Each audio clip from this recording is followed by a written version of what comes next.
Hi, this is Norman Kochnek here from Eyes on Cricket with Norman Kochnek. I'm actually live yet again. We did the pre-show yesterday, which was fantastic. It went really, really well. And the post was far too late. And I think it wouldn't have had that strength of viewers, especially in India. So we decided to do a pre-show today and a post-show from yesterday all in one. So post day one, preview of day two. And I've got Subhan here, also from Yeah, that Cricket Guys, his his YouTube site. yeah. We're both now involved with each other. We've also got some other guests coming on deck as well. Um, I did a fantastic video today with collaboration of Sri Harsha Cricket. Did you see that at all, Savannah? I just did that Yes, on the yes, streets of yes. Sydney. Streets, yeah. Amazing response about the India versus, of course, New Zealand World Test Championship match. But we're going to talk about that a bit later. But the first thing we're going to be talking about is specifically on of course, the test match, the first test match at Lord's between England and New Zealand. Now, New Zealand have done fantastically well on the first day. Devon Conway, amazing. He's not out 135 or 6. I'm not sure. Is it Yep. 135? 36. 136. 136. Yeah. 136. Not out. And the man has just proven I compare Devon Conway a bit to Michael Hussey, actually, because Michael Hussey didn't start playing Test cricket until he was, I think, 30 plus. But he came in with a bang. He scored immediate centuries. Yes. He scored 6,000 Test runs very, very quickly, and then retired rather suddenly. But ultimately, I think Devon Conway, having been in South Africa first, he gave England county cricket a try as well. Yeah. The New Zealand domestic cricket. The reality is that he obviously is a class player.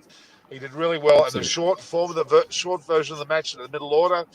But he, to me, my gosh, it looks like he's been batting for a test level for years, doesn't he? Yeah, exactly.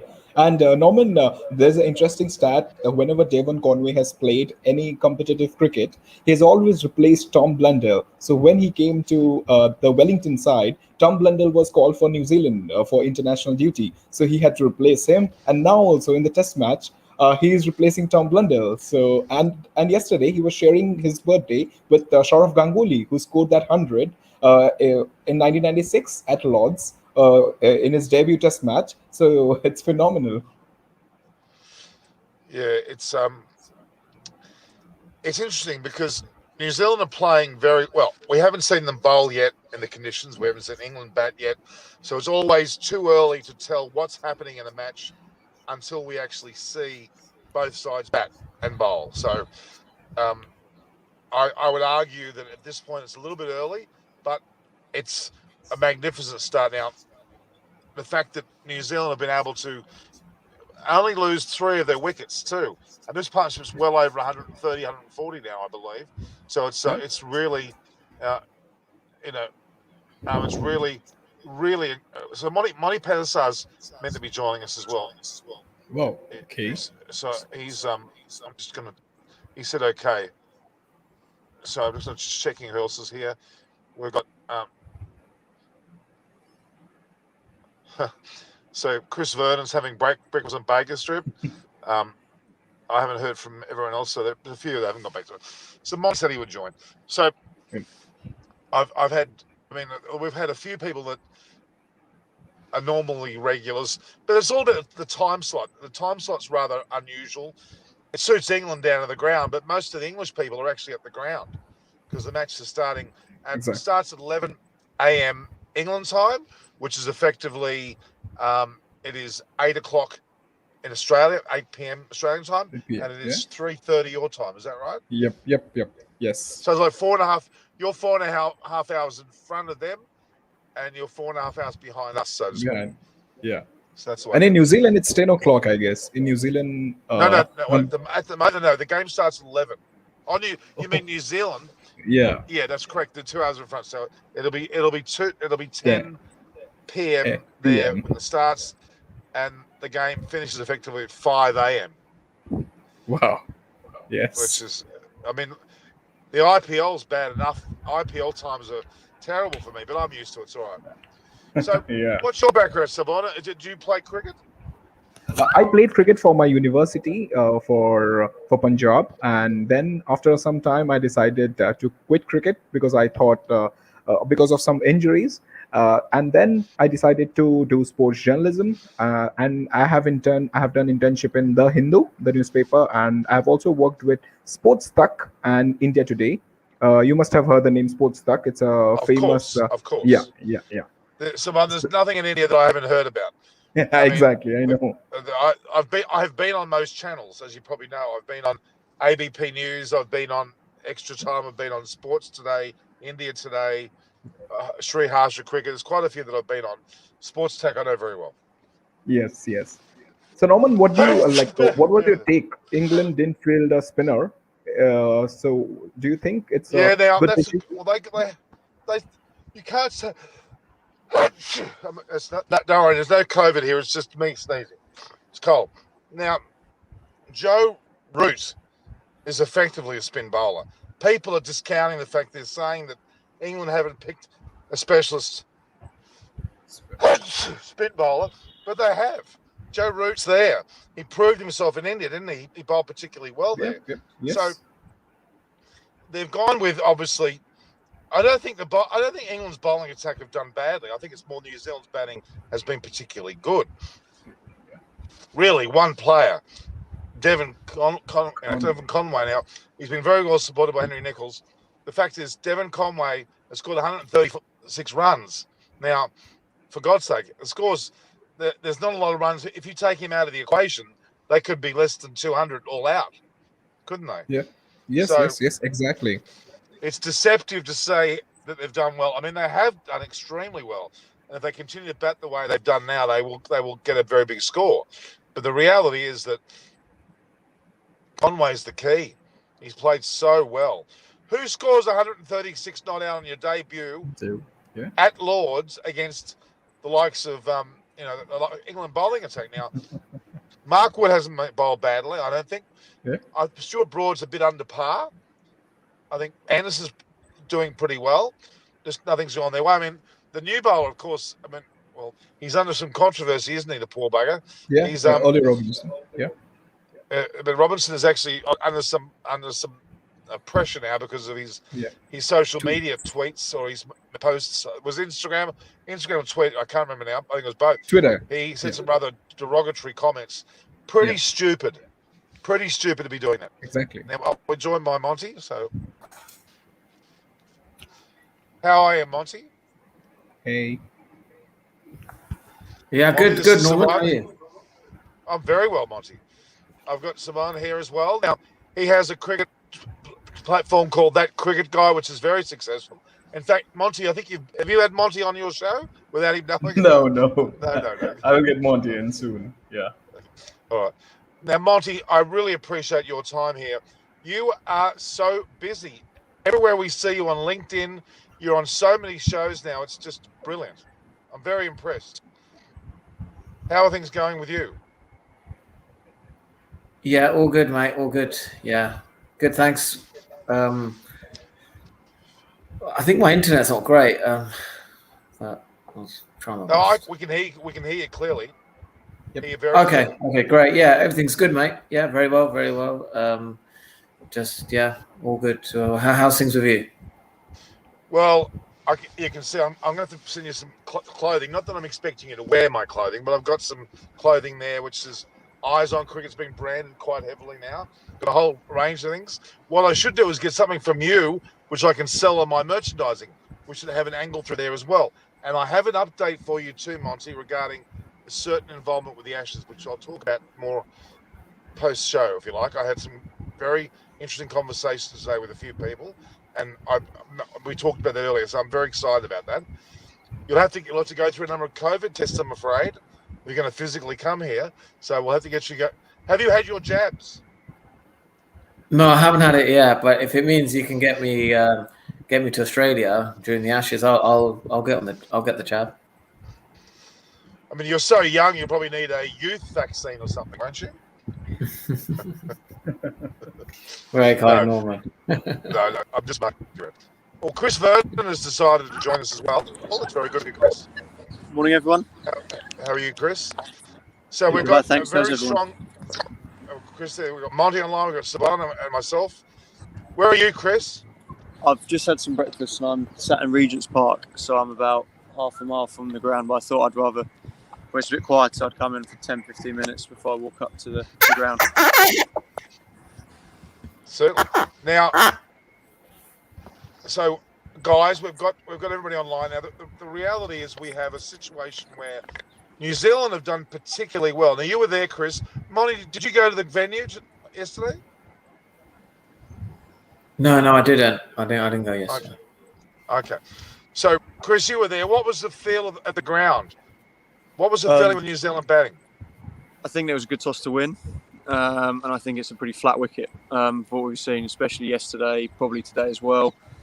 Some talk about England's team selection with the no spinner, four seamers. I think it just shows how important someone like Ben Stokes is as that all rounder who can slide into that side as a batter, can bowl overs, and just how much it does sort of balance any side in the world with that bowling all-rounder slot. So I think we'll just have to wait and see how England bat on it, but I can imagine this test will probably be ending in a draw somewhere down the line. Do you think so? I know Ollie Robinson. I played a lot of Ollie Robinson as a Colt. We played a lot of age group stuff together, and until 18 he was a middle order batter who bowled off spin. So the fact that he's come out from 18, 19 and started bowling seam and has the record that he has in first class cricket and now playing test cricket is pretty unbelievable, really. It's amazing.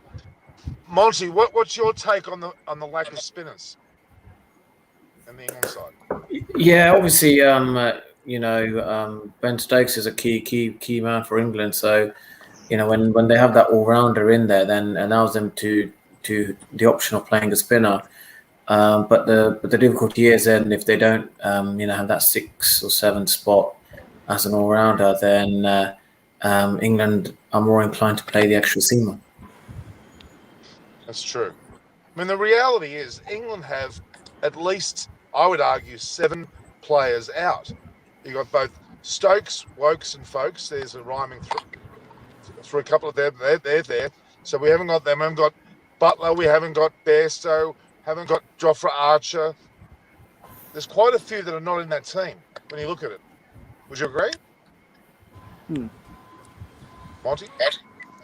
Yeah, they're obviously resting and rotating. They've got the rest and rotate policy happening right now. So I think through that, but people are in the COVID bubble, so you don't know obviously how they are reacting to that, and also England probably give them much opportunity to give other people a go and see what they're like, playing for England at the moment.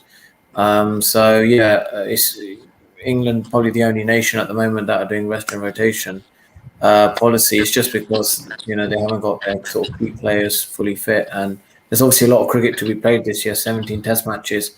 So they can't just keep playing their best 11 every game. I'm sure they want their best 11 against Australia, but I think this sort of early into the start of the international season, they probably want to have a look at some of the youngsters, and Ollie Robinson in particular, who's he's had a fantastic first class career and looks the part at international level. I even forgot Sam Curran as well. He's another player that's not in this team as well. Look, you know what? To me, it shows me, not unlike India, that England have a very large pool or depth of players to choose from. Wouldn't you agree, Chris and Monty? And so they've got. I mean, don't forget, India had 8 or 9 players out in Australia, and they won that series. England have got equivalent of probably 7 or 8 players out as well that would easily make the side. Whether it's rest or rotation or whatever it might be, the reality is they've got a lot of depth. What's your thoughts, guys? Chris? Yeah, I agree. I would say that India probably had, if England B played India B, I think India probably have a stronger sort of second team lineup. I think first, depending on where you play a series, I think the first teams are pretty similar. Obviously in India it's going to favour them. If it was played here, it's going to favour England. But I think it's just a good chance for these young guys, such as a Racy to come in and Robinson to come in and stake a claim. You know, Mark Wood is. I thought the weird thing about the team yesterday was that Mark Wood's fitness. You know, he can't bowl 20 overs a day, sort of 10, 12 overs of pace. I think he bowled 16 yesterday, but you know, he bowled very quickly. But I think it's just the Lord's wicket over the last few years has flattened out a bit, and I think that it's always going to be a difficult wicket to take 20 poles on. So I probably would have gone with Leach just to take some pressure off, especially with Mark Wood. But you know, if you play Leach, you probably have to leave out, you know, Dan Lawrence, because they're always going to play four seamers. You know, you can't play three seamers in England. You're always going to play four seamers, which is why the Ben Stokes is such a big miss, because he doesn't take away from the batting, but adds in a good quality bowler. Would Chris Wokes have played, do you think, in place of Ben Stokes? Yeah, I think so. I think that he's been a bit unlucky, really. I think he got England Player of the Summer last year in Test cricket and hasn't played a match since. You know, he'll probably played in Sri Lanka, but then got dragged down with Moeen Ali on the COVID bubble because Moeen Ali tested positive. Didn't then play in India and then went home for the rotation. You know, he's played a couple of IPL games, but if he's fit, I'd be very surprised if he's not playing against India in that first Test match at wherever it is in August. Well, I mean, it puts everything into place nicely for a crescendo. I mean, the World Test Championship is seen to be a crescendo against New Zealand, but I actually think the true crescendo will be India versus England in the Test series following. That'll be the true test of the summer, in my opinion. New Zealand certainly have the opportunity to win the World Test Championship, but I think there's a lot more with the 5 Test matches, and I think that'll be immensely important, the way that pans out.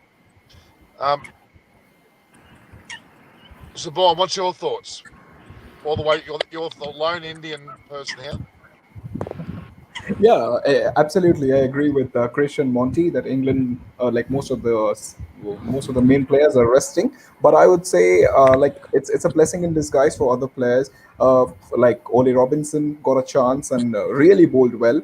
And if we and I like and I also can you hear? Yep, we can hear you. We lost him. Oh, he's gone. It happens on these broadcasts sometimes. So the reality with Australia as well, Australia still harping on the fact that they were, if they'd had a better run rate, one of the games or what have you, they would have been in that final. I think that's completely false. The reality is, I do think the best two teams are in that particular game. Perhaps England may have had a better chance had they done well, but I think they had the best two teams. Do you think they're the best two teams in the World Test Championship? In India versus New Zealand at this stage? Would you think it's worthy opponents, Monty or Chris? I think. Yeah. Go on, Monty. Okay, sorry. Yeah, look, I think England probably don't have the strongest batting lineup compared to the likes of India. New Zealand look really good. I think Australia probably, looking strong as well. So yeah, I think England, even if they have a good day in the field, you always got that concern of, how will the openers react against the New Zealand bowlers, or even like the Indian spinners, Australian bowlers, in Australia. So I think England, I think they want the rest and rotation policy because they actually want to have a look at a few players, just to work out their best 11. The problem we have in the English game right now is in county cricket that we've seen, during Sky Sports when the IPL was rescheduled, that a lot of the batters are actually batting on off stump at the moment. And because they're batting on off stump, they allows their head to be outside off stump. And I don't know why that's crept in the game. Why is it such a big thing in England now? A lot of the batters batting on off stump. So the head's outside off stump, that ball which is on 5th, 6th stump line, they tend to leave, the scoring option shot. So they're not as attacking on the offside. And then if it's straight and they miss it, they're out. So the margin for bowlers are huge, There's I think 6 stumps. So I guess it'll be interesting to see how the New Zealand bowlers bowl against England matters, and what guard they take in particular. If everyone's sitting on off stump, it'll be quite a challenging time for them. That's a very good observation, actually. That the relationship to the stumps seems to be the real issue here. It just seems to be a trend. It's almost like a trend, and I think the high performance coaches have got a lot to answer for, because they tend to go through what I would call trends with the way they do things, and I think that's rather poor indeed. I think it's a development that I've seen in Australia. I mean, Steve Smith and Labuschagne are notoriously copying each other, or at least Labuschagne's copying Steve Smith on that way as well. We're joined by Siddharth as well, by the way. We've got some Indian support now. How are you, Siddharth? Good, doing good. Sorry for entering late. Just finished my lunch. Well, where's my part of your lunch? Hi, Chris. Hello, mate. Siddharth, this is Monty. Monty, this is Siddharth. Hi, Hi, Monty. Siddharth. Pleasure meeting you. Yeah, pleasure to meet you as well. And Sivan as well. Yeah. Hey, Siddharth. So Siddharth and Sivan, and to an extent Monty as well, and Chris, we've got one eye forward to the next. We're looking at this game with one eye, New Zealand versus England. We've got one eye to the next, which is, of course, India versus New Zealand. Haven't we? You can't help but have both eyes going at the same time, I think. Indeed, Siddharth, indeed. Siddharth, what's your take? What's your take on the match so far? What you're saying? I mean, and New Zealand have another gem, haven't they? Devon Conway, what a story. Left South Africa, lack of opportunities, lack of stability. Came to New Zealand, hit a century in the ODI series against Bangladesh. Very unlucky to miss out in that T20 match, 99 unbeaten. But at Lords, the first New Zealand guy to hit a century on debut in Lords.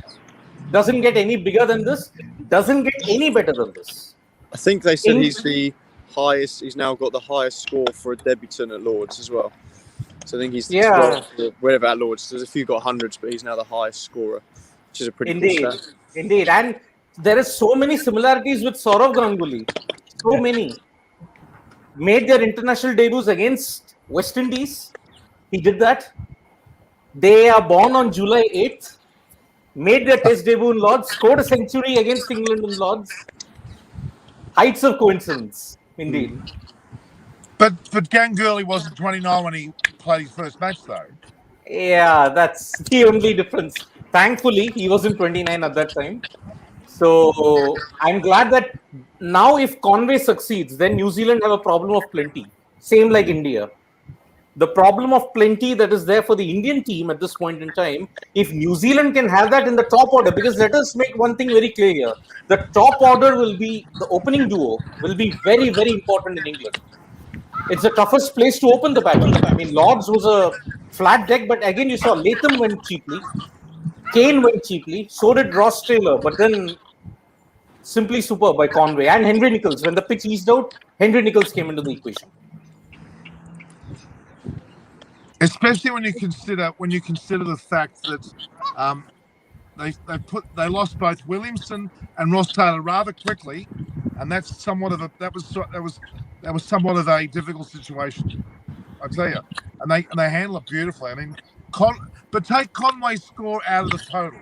How many runs have you got, Siddharth? We just have about 60, 70 odd runs. That's it. That is how important Conway is.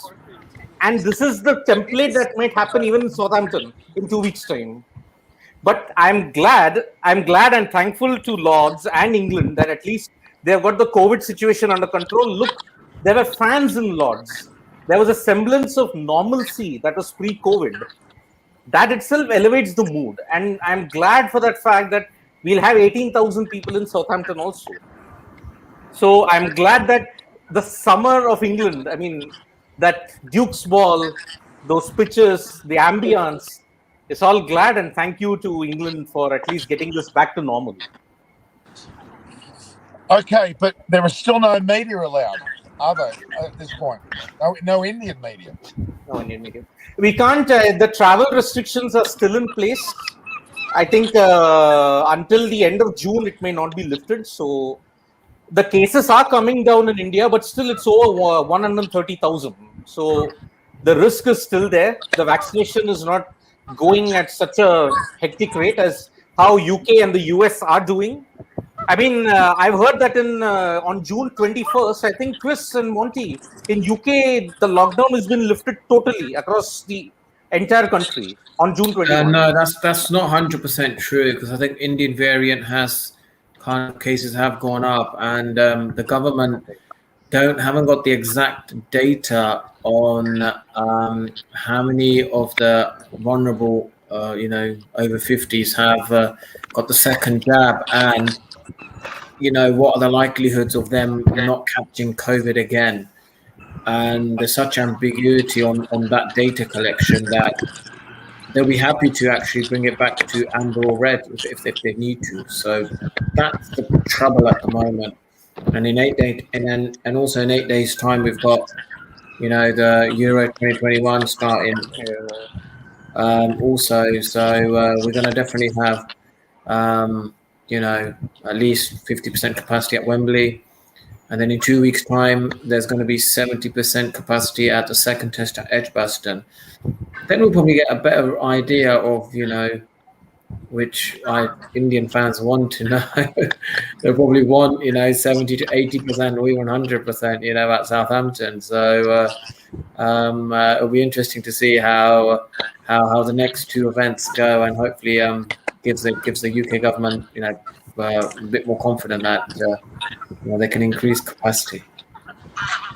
Hope so. Really, really hope so, because this is a very important summer in more ways than one, both for England and for India. India's depth and bench strength will be tested to the hilt in England. They haven't won a series there for 14 years. If they fail this time, then questions will be asked. If they don't win the ICC WTC, then it will be the start of that. And traditionally, Norman, the one eye that is on the ICC World Test Championship is that India traditionally have not started well in the SENA countries, South Africa, England, New Zealand, and Australia. The last time India won an opening test of the tour in England was 35 years ago, in 1986.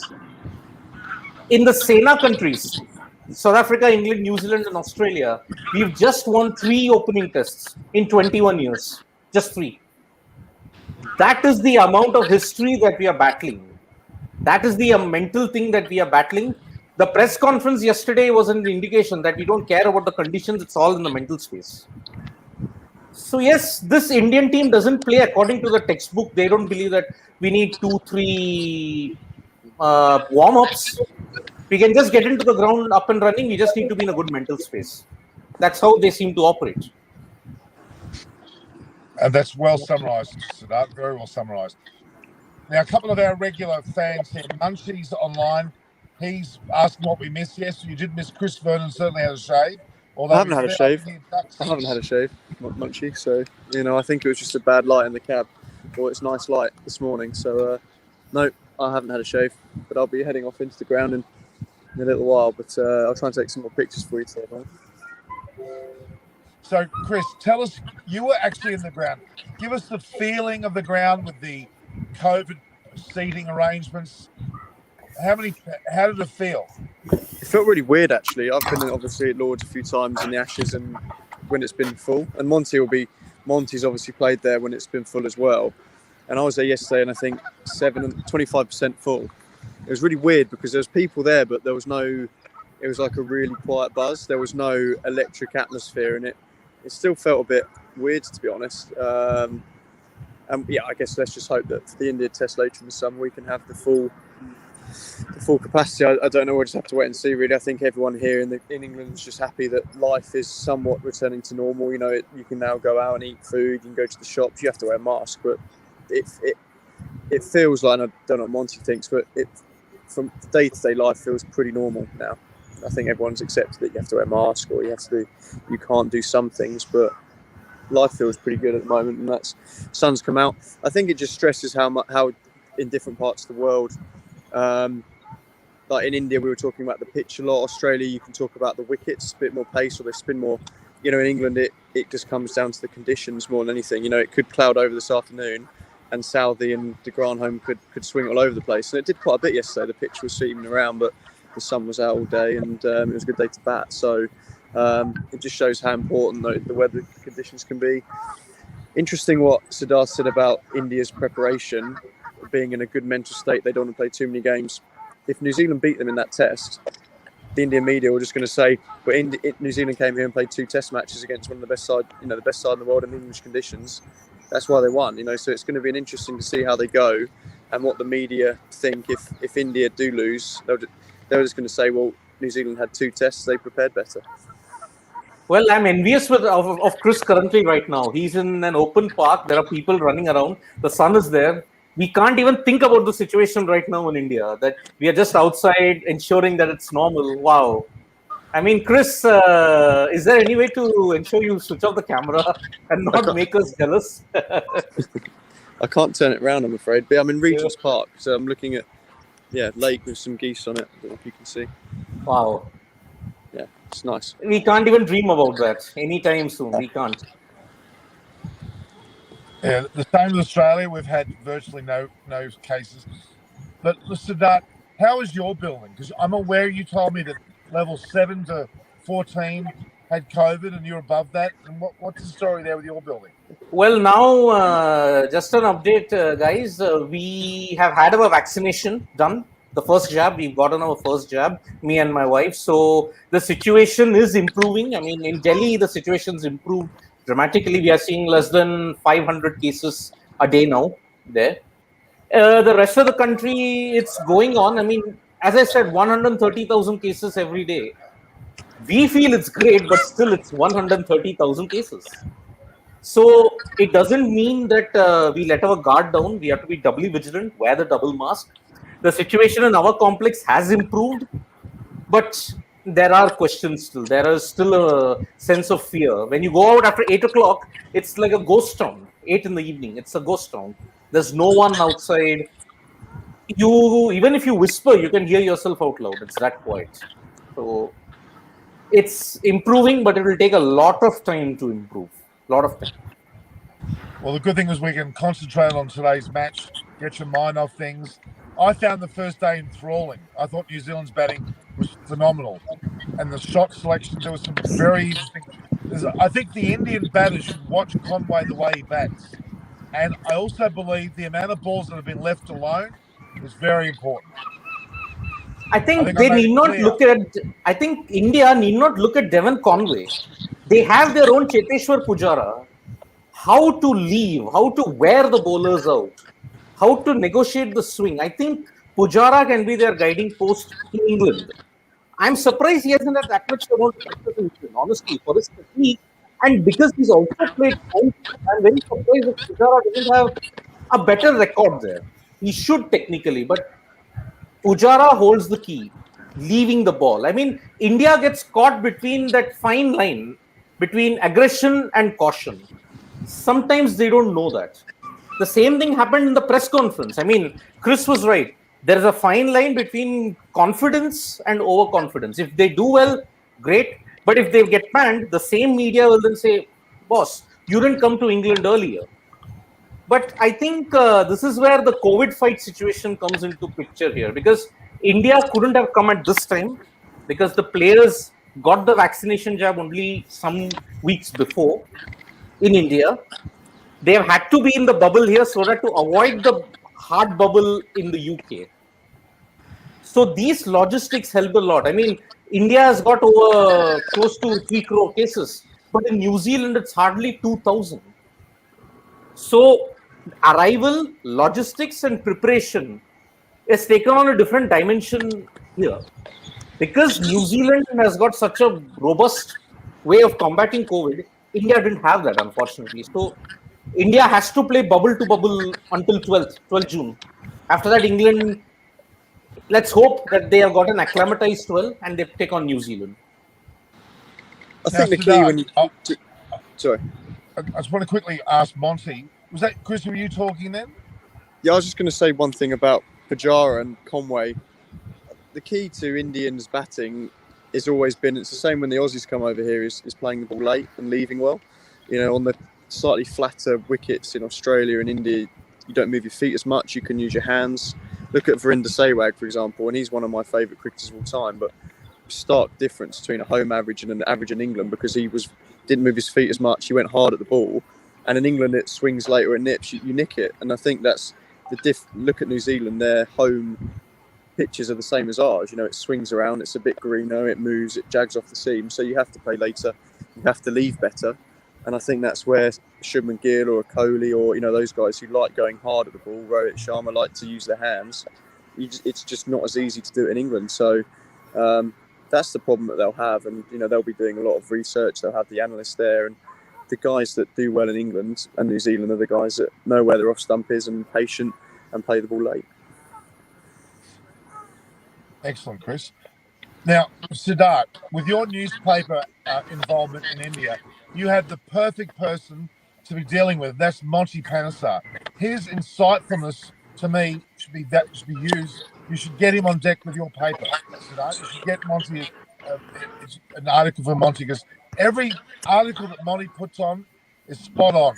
His take on the England series so far, even the discussion about the outside off stump batting, is phenomenal. And I want to get more from you, Monty, regarding the spinners.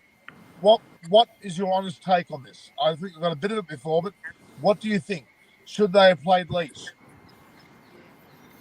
Well, I think England like that comfort of having a bit of depth in the batting and also options, first or second change option, bowling is covered. And Ben Stokes is an ideal position for that. And that kind of then effectively allows a spinner to play. I think they've got to make that decision at some point throughout the series. Obviously they're going to miss a spinner today, as we all know, with the weather conditions. But England have always gone, whenever in the past, few years or even 10, 15 years, and we had Andrew Flintoff, then we had Ian Botham before that. England likes the all-rounder position, which then allows them to play a spinner. But they're not comfortable with playing three fast bowlers and one spinner.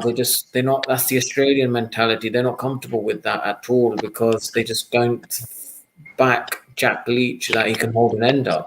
If they go after him, they just don't think, he's a strong enough bowler to do that at the moment by himself.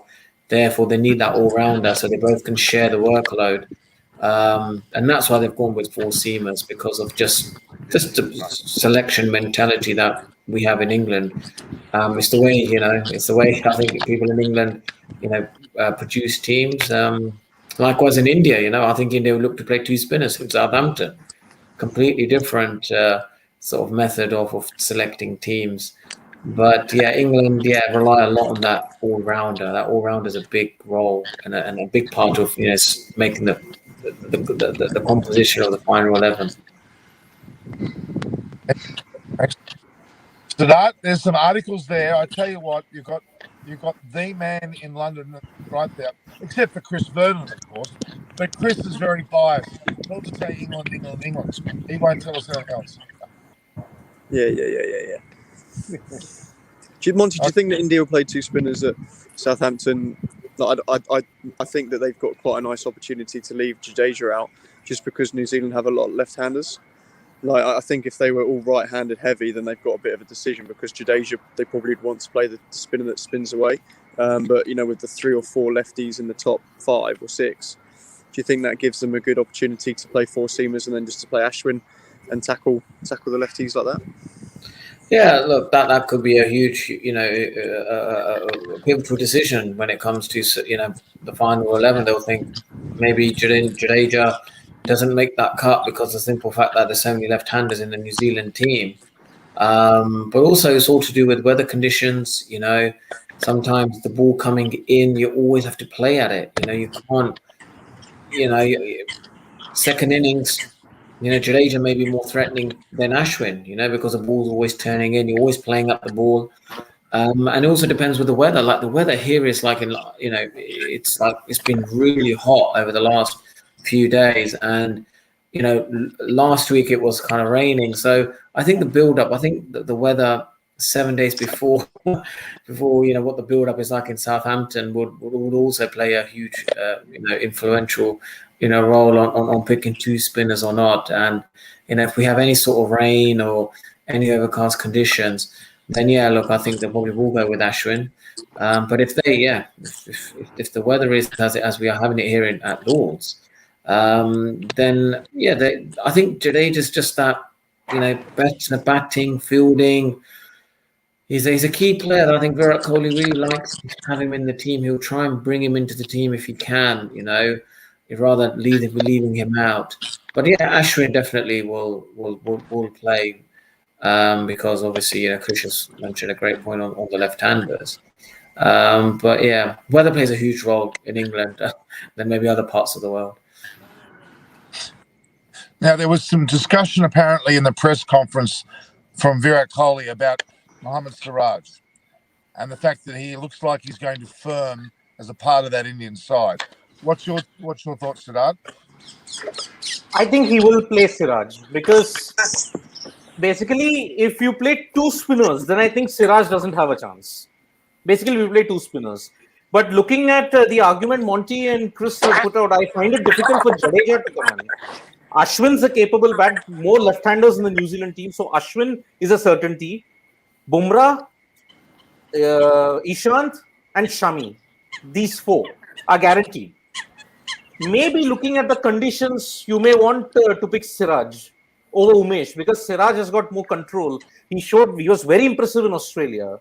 So I would suggest that because he's also had experience of playing in England for the A tours, Mohammad Siraj, as well as the fact that he's been good in the IPL as well. Although IPL is not a yardstick, but still the tour to Australia was very important for Siraj. So I would say that Shami, Bumrah, Ishant, Siraj and Ashwin.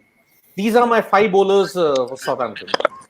The problem is in England, England will play 4 seamers and maybe a spinner when Stokes is there. New Zealand will play 4 seamers and probably a spinner, but they're part-time. They're not spinners that are.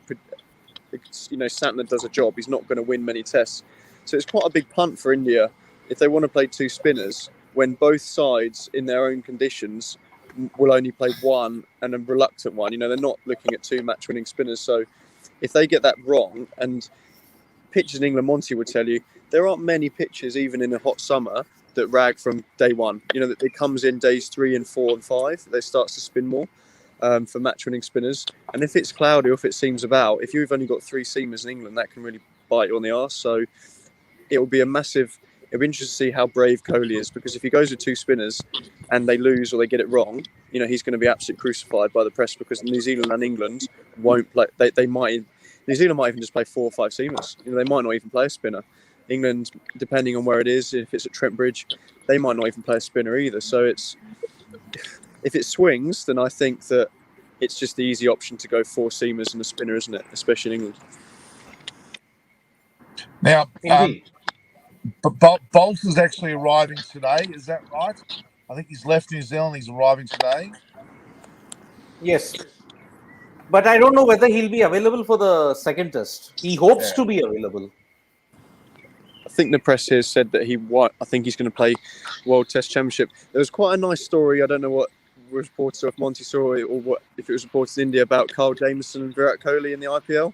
Apparently, Virat Kohli asked Carl Jamieson to bowl in with the Duke's ball in the nets to prepare for the World Test Championship, and Jamieson said, "No, I'm not going to do that, Skip. Sorry, I'm not going to show you." I think Kohli was like, "I want to see what your skills are," or obviously in preparation for the World Test Championship. And Carl Jamieson said no, which first year in the IPL to one of the big, to your captain, if that's true, that's fairly got some balls to do that, I would say.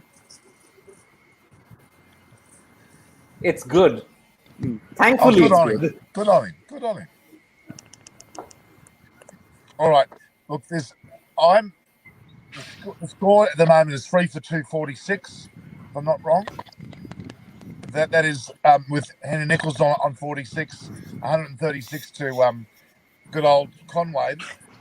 Don't forget, BJ Watling has a lot to stand up for. It's his last matches in New Zealand colours.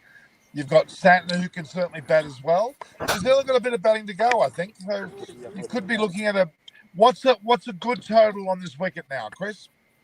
I think on a wicket like this, you only want to be batting once, just because it's going to be pretty flat, and you've got to give your bowlers enough time to take 20 wickets.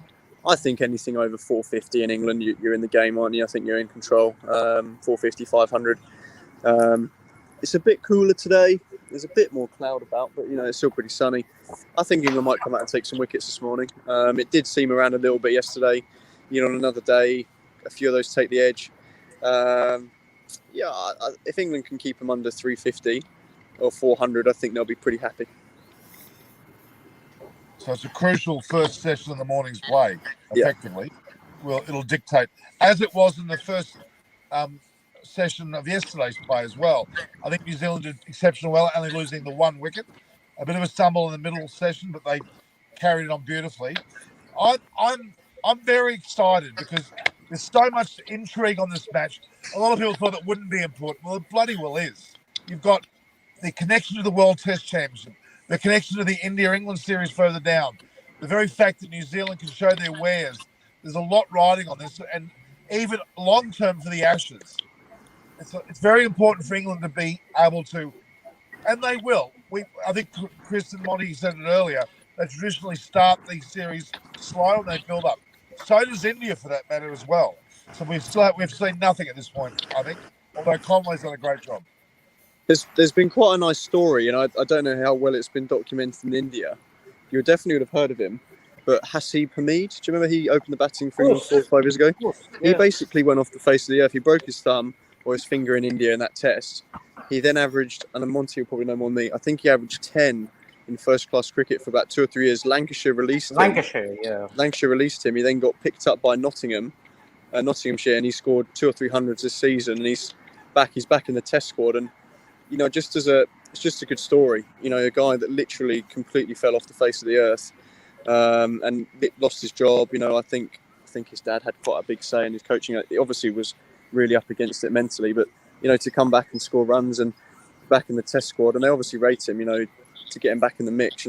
It's just good to see stories like that because it doesn't always happen. And I don't know if Monty knows him or if he's played with him or whether he would have been on the tour in India 5 or 6 years ago, but it's just good to see stories like that. A guy that's literally hit rock bottom and got released 3 years after playing test cricket and being one of England's most promising up-and-coming youngsters to get released must have been awful for him. But I think it's just a nice story to see guys that battle back and have the minerals to be able to come back and do it and get back in the England side. And actually that puts Prithvi Shaw in good spirits because he could hopefully one day have a return himself. He has the ability, that's for sure. I think we'll see more of Prithvi Shaw in the future. And remember the name Jason Sangha. In the next 3 or 4 years in Australia, Jason Sangha will not only make the Australian side, he will captain the Australian side. Hope so. Wait. Well, he was the under-19 Australian captain, did magnificently well against Indians like Shaw, Gill, a whole range of players. He's got the mettle to be a captain, and I hope they get him in amongst it. Now, official size there as well. He said the 3 best teams in the world are in England at the moment. At the same time, I agree with him. I think they are the best 3 sides. Australia is not. Australia is 4th at best, I would argue. And that's a big comment, but it's true. Chris, again, tell us more about what you're experiencing there locally. What's the mood in the crowd, the people? Are they buoyant? Are they happy to be at a match at Lord's? I think everyone's just happy to be back into some kind of normality. It's been a pretty long winter. Obviously Monty's been here for most of it, and I think he'd agree that it's been a pretty, I think that the classic British stiff upper lip and all that, the resolve has been tested for a lot of people this winter, and I think people are just happy to get out. People were sat waiting to go into the pub at 1 o'clock in the morning when they open to have a pint, and it's just silly things like that that show, I think, how much people appreciate that things are getting back, because it's been a pretty long winter, and I think a lot of people yesterday were just, see people you haven't seen for a year, and I think everyone's just pleased to be back, really, and doing stuff that isn't sat inside. And so I think there's a bigger picture in this country than just going to see a cricket. I think it's more life coming back to normal, and a lot of mental health's been talked about and all that. So I think it's just a good thing to have life coming back as much as anything. So, in terms of the bubble, Monty, when you returned from India, what was your procedure? Just go over that again. When you came back in, you landed from India back in England. What quarantine did you undertake? Yeah, it was 10 days. So for the second day, we had to send off the test, and then day 8, and then we'll get a result from either text from an NHS, website or a message, and then after the 10 days, then we're allowed to go when the quarantine period is over. But if you get caught not doing the 10 days, you get fined up to £3,000. So that's the heavy restrictions we have at the moment. So all right. So if I, for example, would have gone to England, I would have had no quarantine whatsoever because I'm a so-called green tick country. Now, to me, I'm a bit amazed at that. Despite the fact that Australia's done well, I could have gotten COVID in the airport from some other random person walking by. The complications were there, and I still to this day don't understand why they didn't why they have no quarantine for so-called safe countries. That's beyond me. It really is. It's taking an element of risk that's not necessary. I'd be happy to quarantine there for 2 weeks, regardless of where I came from, to be honest with you. So, and of course, Australia, when you come to Australia, Monty, you'll have to get the 2 vaccines, which are so many weeks apart, and of course, you'll be quarantined for 2 weeks here. But but you can still undertake work as a commentator from a Zoom capacity, so you're not lost there. That's the good thing. I think Deep Dasgupta said to me as well, even though when he's been quarantined on many occasions, he still undertakes his work. So it's not a loss in that regard. It's good. Now, Chris is wearing shades. Are you trying to make out that you're some actor now, or are you being noticed? The sun's just come out. I'm on Cricket Crowd noticing you. Is that what's going on? It's just the sun's come out. It's quite bright, actually. I'm going to head off in a sec. I'm going to walk down to the ground. Yeah. The play starts now, and I've got a 10-15 minute walk, so I'm going to head off, I think. All right. I really appreciate your time, Chris. And Monty, how are you going time-wise? All good, mate. Very well, thank you. Very good. All right. So, look, I want to make it very clear that this will be... I was doing a pre and post. The post's not good enough. The timing's very bad. It's 3 a.m. in the morning for me. It's past 10:30, 11 o'clock in the night in India. It's only relevant for England, but you're all leaving the ground. So we'll do a pre-post discussion each day at this time of 6 p.m. All right, Chris? Yep. I'll try. Tomorrow's not going to work, and probably Saturday will be a struggle as well. But yeah, I can't do tomorrow, Saturday, but I'll try Sunday for you. Okay, perfect. Thank you. All right, Siddharth, you've got no excuses. I've got meetings galore on Friday. Saturday, Sunday, I can definitely try. All right. All right, mate. All right, guys. Thanks, Monty. Thank you so much. Thank you. Thank you, Bonnie. Thanks, Chris. All right, so see you guys. Chris. See you later. See you later. Bye. So that we'll hang on a second. You're not going anywhere just yet. I was wanting to make a Music Harmony is one of our regulars. Yeah. Ravi says a going ahead. Best 3 finals would be better than. Yes and no. I mean, the cutting edge of one game is quite exciting. I like that it's all on that game, but I think there has to be a result. You can't have a tied match. You can't have a draw. You must have a result. Wouldn't it be exciting to play an unending test, 6 days plus? Wouldn't that be? I would love that. Can you imagine Pujara batting for 4 days? Oh. It'd be enthralling. I reckon. Not a bad thing. It'd be a great thing. It'll be bad for ball text commentators. Their fingers will get a pounding if they have to watch Pujara bat for 4 days. But I kind of respectfully disagree with Ravi Shastri in this particular aspect. Yeah. it's an ICC event. I understand it's a qualification cycle. The top two teams are playing the final. But if that is the case, make the ICC World Cup 50-over game a 3-match final, like how the Australian Tri-Series competitions happened. The CB Series, the VB Series, they were all best of 3 finals. Played over a league cycle and then get it a 3-match. But then a 1-match shootout basically removes that novelty tension that we call it. You're tense. Okay, what's going to happen? What's going to happen? What will happen? So 3-match final anyways, in the long run, the ICC will have to plan it better. Whether they will want to do the second cycle of the World Test Championship, I think they will, because India have done well. So, and if you look at a timeless test, I mean, Norman, if you're aware of the history, the England team were almost on the cusp of winning. 696 they needed to win, they were 654. But their ship was about to leave. The time had extended, so they had to catch the ship to go back home. In the ICC World Test Championship, having a long 10-day test, again, broadcasting wise, it'll be a big challenge. Advertisers, how much would they want to advertise on a 10-day test? Okay, but you know what? I don't know about you, but I think there's a novelty factor. I'm just trying to get these damn things. Okay, the reality is, it would be for a cricket tragic. It would be extremely enthralling, extremely interesting, because you would see a war of attrition occur that would be perfect for Test cricket. To me, we're going to see India playing women's Test match, aren't they? They're going over to play England, aren't they? And they're going to play one in Australia. What a master stroke!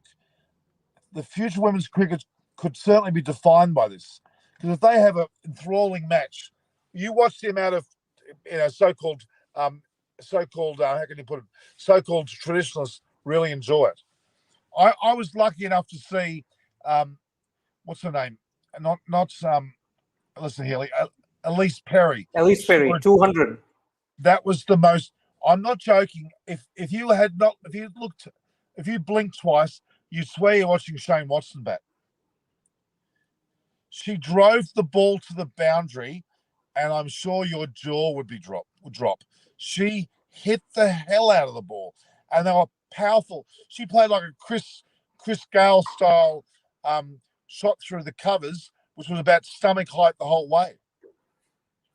I've even seen my friend Shapali Wirakoti one day play a domestic match against Atapatu. They both didn't get along. I tell you, they had some problems. Yeah. Shapali was batting and Atapatu was bowling.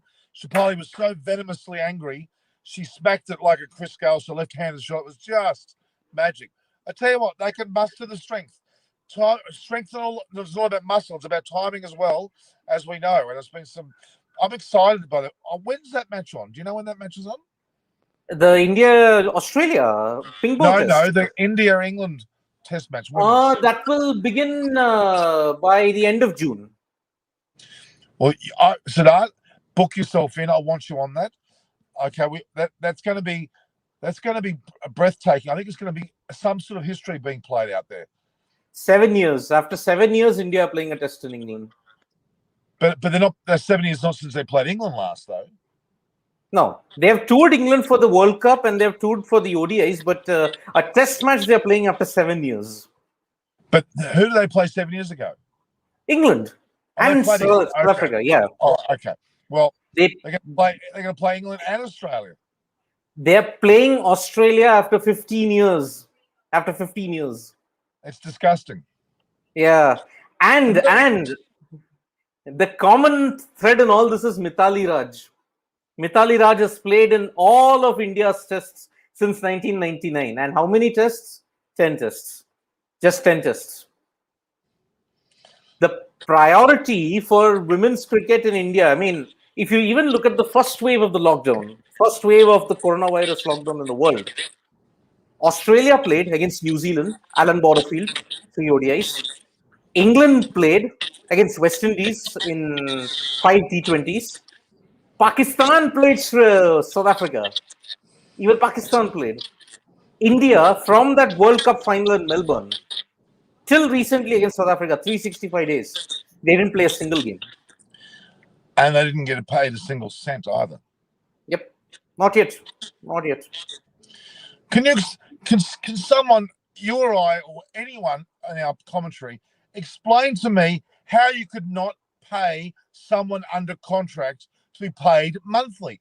If I'm paid fortnightly and I'm not paid one day late after my fortnight, I'm under my boss, my human resources say, what the hell's going on? How could anyone be not paid for that long, considering they have to live off that in most cases? I'm flabbergasted. Yeah, I know. Where is the union? Lisa Sthalekar is going to roll in the the so-called overriding group from the ICC. They're above the ICC, in fact. They look at all cricket at all levels in terms of their conditions, pay, etc. She's talked to me about the Sri Lankan debacle when they weren't paid for a long time. Where is she now? Lisa's quite a strong advocate. She needs to get that sorted. It's terrible. I think Lisa did raise the issue that there is no player union, like how the Australian cricket team, they have their Australian Players Association. India doesn't have that. Number one. Number two, the discrepancy in the contract system. I mean, as you may know, Virat Kohli and the team, they have a grade A plus, grade A, grade B, grade C. Grade C is the lowest. But oops. I'm there still. Hang on. I'm just going to. Yeah. Yep. Hang on. Keep talking. The women's cream, I mean, the creamy layer, the most powerful in the women's team, Smriti Mandana, Mithali Raj and all, they are highest is the half of grade C. Can you believe it? 1 crore, rupees 1 crore is the lowest for grade C. But for women, the starting is grade A and 50 lakhs. It's not even 1 crore. That is the discrepancy in the contract system that is there in India. We are thankful for at least having a contract. Prior to 2016-17, the India women's cricket team didn't even have a contract system. I mean, is it sexist? It's not about money availability. It can't be. It can't be based on the fact that there's not enough money being there. That's completely not the case at all. There's something that stinks that goes on in Sri Lanka. I know very well. Look, Mohan De Silva is a lovely man. He's one of the people that are in charge of the whole thing. It's just he always tells me quite strongly there are no sponsors for the women in cricket. Now, I'm not disagreeing with him because he does know what he's talking about. But why aren't world sponsors there for women? There is clothing, there is apparel, there's so many You look at Elise Perry now in Australia. She's now divorced. She seems to have more time on her hands. She's posting left, right, and center of all these companies. We seem to get our merchandising and our product support here in Australia very well. England's not too bad, but the rest of the world stinks. It really does. I mean, the bottom line in India is, let me tell you one thing. The Indian thing, conveniently, I would like to say, conveniently, they look at revenue. Revenue. The women's team does not get that much revenue compared to the men.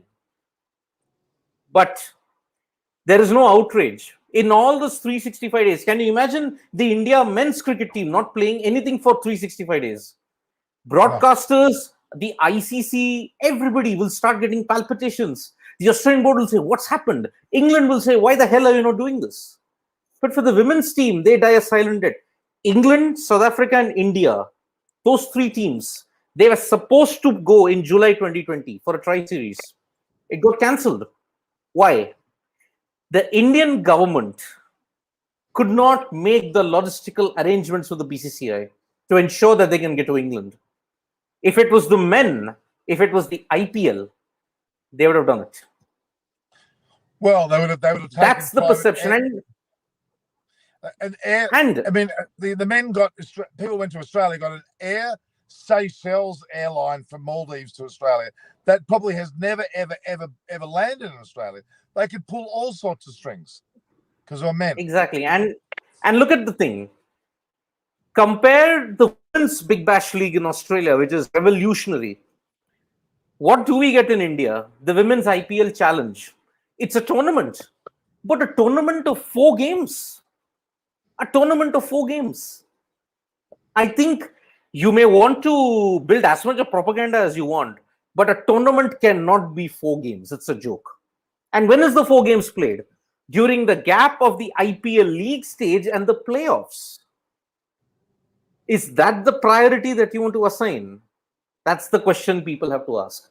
If you do not give them more opportunities, where will the revenue come? Simple. The reality is, if they had 8 women's IPL teams in conjunction with KKR, Mumbai Indians, etc., just as we do in the women's here in the WBBL, Absolutely. it'd work. It might struggle a bit initially, but it would work. There are enough players in the world. If you engaged players from Vanuatu, New Guinea, from Peru, doesn't matter. That would be the smartest thing they would ever do for cricket, because they would suddenly have audiences all over the world, not just in India and Australia. One more major success for the Women's Big Bash League. They don't, most of the games, they don't play in all these fancy grounds in Sydney Cricket Ground, Melbourne, Brisbane, Perth. They play in all the smaller stadiums, Lilac Hill in Perth. They play in North Sydney Oval. They play Drummoyne. They play in Adelaide Ovals. Outside of the Adelaide Oval, there is Adelaide Oval number 2, number 3. In Brisbane, they play in Allan Border Field. Everywhere else, they are bringing it totally within Australia. The women's game is gaining popularity in all these centers. The facilities are upgraded because of that. I mean, Lilac Hill, if I would remember correctly, or even Settlers Hill in Perth, they would just serve as school games or 1 or 2 grade games. But now, look at how Lilac Hill has gotten elevated, because they host the Women's Big Bash League. You need standards. You need facilities. Why can't it happen in India? India, there are so many stadiums which are empty, which are just not being used. You can use it for the women's game, but perception matters. For the women, someone needs to take the bull by the horns and say, right, we're doing it. We're putting 8 teams. That's it.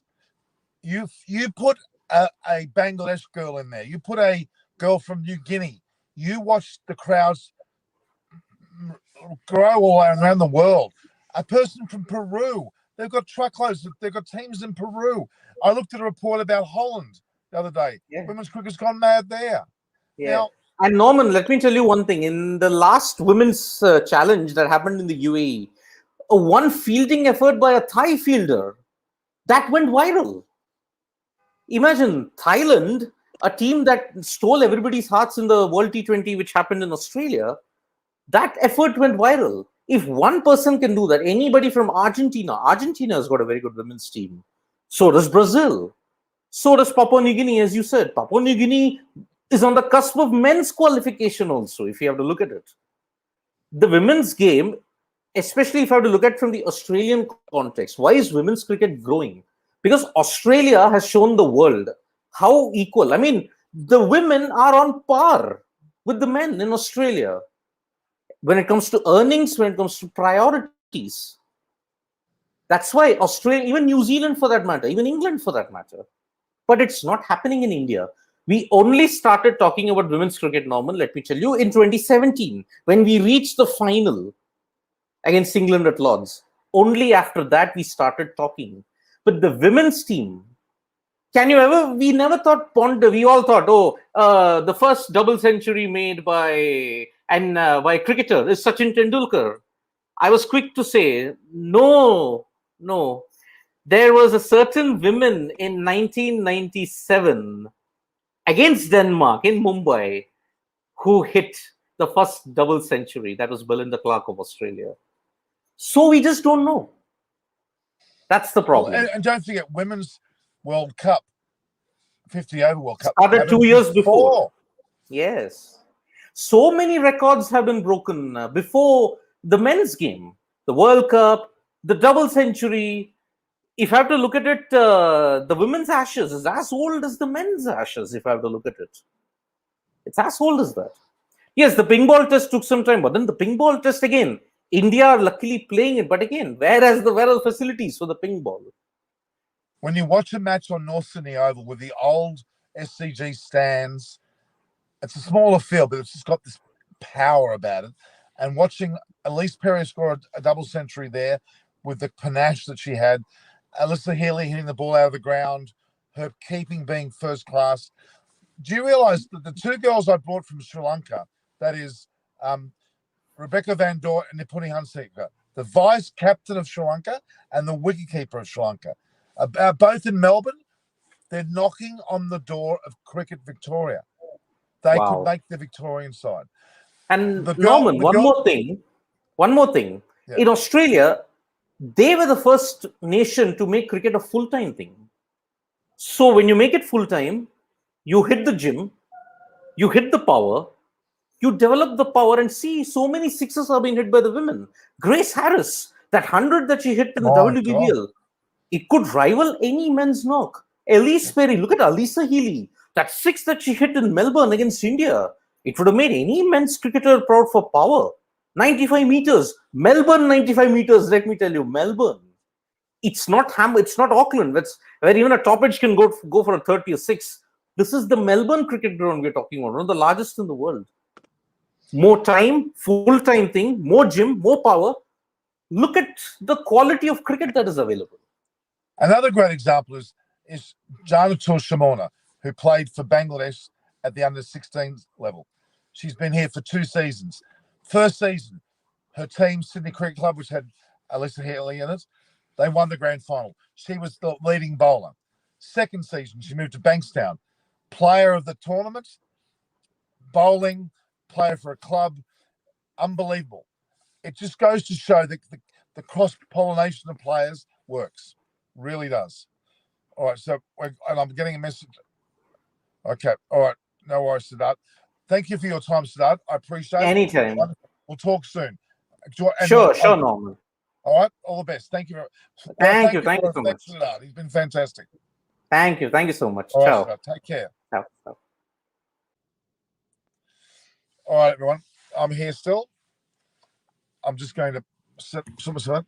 Now, as you can see, we've had a great tournament so far, year long, from India, with India versus England in India, the Australian tournament before that, the plethora of games around the world. Now we're in England for the entire season.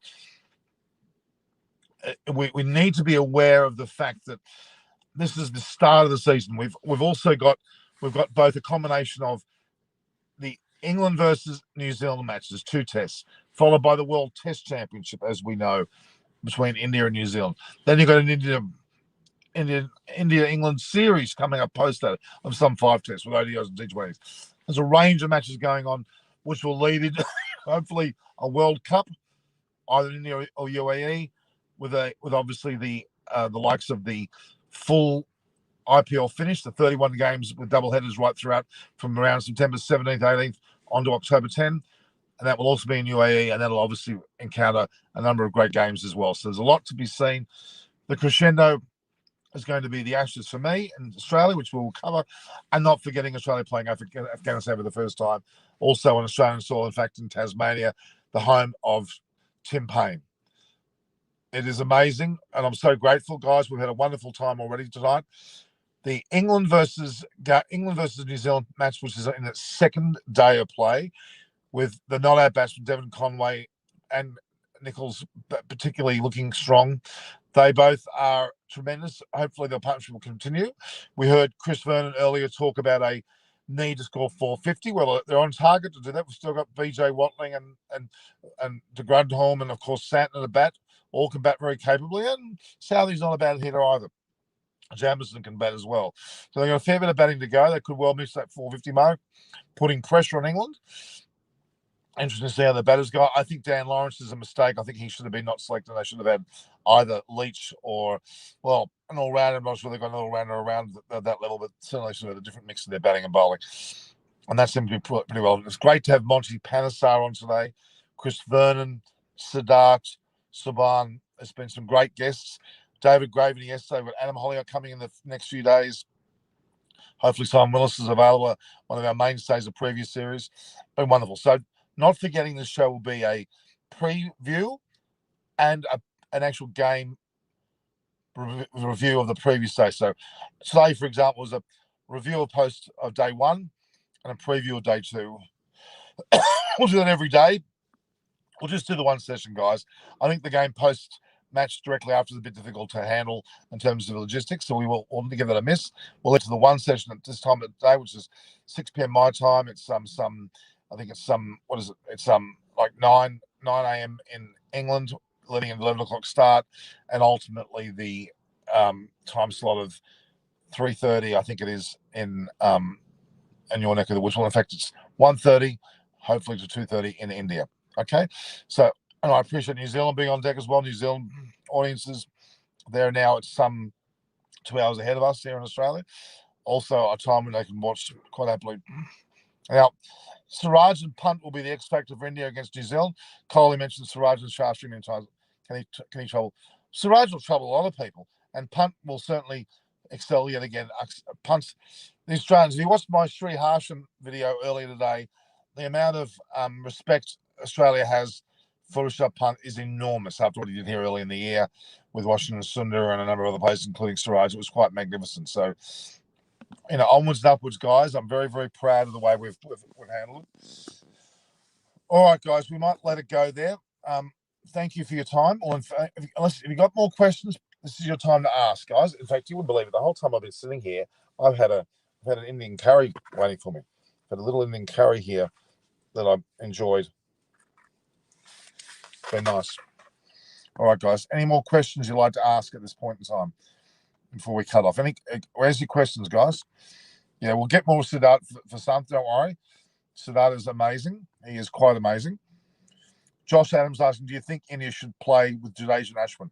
That's been a question we've talked about today already in the broadcast. The reality is that they're going to toss up whether they're going to use both spinners or just one. If they go with just one, they'll bolster their attack by putting Siraj inside.